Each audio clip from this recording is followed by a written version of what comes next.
Karnataka deputy సీఎంగా ఉదయనిధి స్టాలిన్ అయిపోయింది. కరుణానిధి ముఖ్యమంత్రి, వాళ్ళ కొడుకు స్టాలిన్ ముఖ్యమంత్రి, వాళ్ళ కొడుకు ఉదయనిధి ఇవాళ ఉప ముఖ్యమంత్రి. రేపు తెల్లారంగా స్టాలిన్ కూడా 72, 73 ఏళ్ళు ఉన్నాయి. మళ్ళీ వచ్చే ఎన్నికల నాటికి ఆయన వయసు మంచిగా ఉంటుందో ఉండదో తెలియదు కాబట్టి సరే ఏదో విగ్గు పెట్టుకొని కొంచెం రంగులు వేసుకొని పోతే ఏజ్ కనబడకపోవచ్చులే కానీ ఆ వయసు బయటపడకపోవచ్చు. కానీ ఉదయనిధి స్టాలిన్కే మంచి ఏజ్ ఉన్నది. ఇవాళ స్టాలిన్ క్లియర్గా ఉదయనిధి స్టాలిన్ తర్వాత నా వారసుడని చెప్పకనే చెప్పిండు.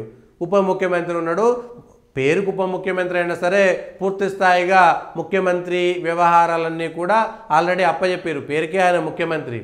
సో ఇది ప్రాంతీయ పార్టీలో వారసత్వం వీళ్ళ కోసమేనా? ఇక తమిళనాడు అంటే కరుణానిధి వాళ్ళ కుటుంబం, ఎంజీఆర్ వాళ్ళ కుటుంబం, వీళ్ళ కుటుంబాల కోసం మాత్రం రాష్ట్రాలు కావాలనా? తెలంగాణ అంటే కేసీఆర్ వాళ్ళ కుటుంబము, ఆంధ్ర అంటే జగన్ వాళ్ళ కుటుంబము, చంద్రబాబు నాయుడు వాళ్ళ కుటుంబము, దేవేగౌడ వాళ్ళ కుటుంబము, స్టాలిన్ వీళ్ళ కుటుంబము, ఇంతేనా? ఇక రాష్ట్రాలంటే వేరేటోళ్ళు ఎవ్వరు ఉండకూడదా?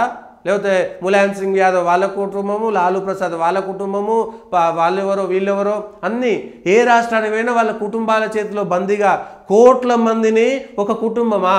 ఇదేమన్నా రాచరికమా? ప్రజాస్వామ్యమా? ఒక్కసారి ఆలోచించుకోవాలి.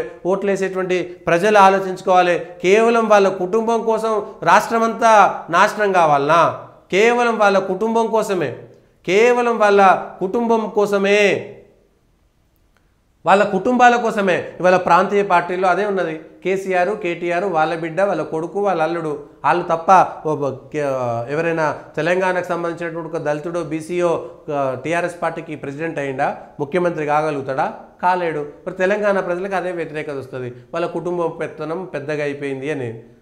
సోనియా గాంధీ, రాహుల్ గాంధీ, ప్రియాంక గాంధీ, రాజీవ్ గాంధీ, ఇందిరాగాంధీ వాళ్ళ కుటుంబం తప్ప కాంగ్రెస్లో ఇంకెవరైనా కాగలిగిర్రా? పొరపాటున పివి నరసింహారావు అయితే కూడా ఆయన నాగనాన హంగామా చేసి ఆఖరికి ఆయన చావుదలకు ఆయన పీనిగను కూడా సరిగ్గా కాలనీయలేదు కాంగ్రెస్ వాళ్ళు. మళ్ళీ తెలంగాణ కాంగ్రెస్లో తెలంగాణ ప్రజలు పివి నరసింహారావుకు సంబంధం లేదు, పివి నరసింహారావు తెలంగాణ ప్రజలు అవమానించారు కాంగ్రెస్ కంటే కూడా.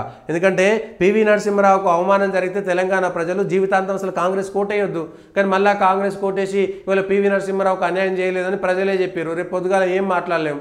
మళ్ళీ ఆత్మగౌరవం, గౌరవము ఇవన్నీ చెప్తుంటారు. ఎక్కడ ఆత్మగౌరవం పాడైంది? ఏం లేదు అట్లాంటివి.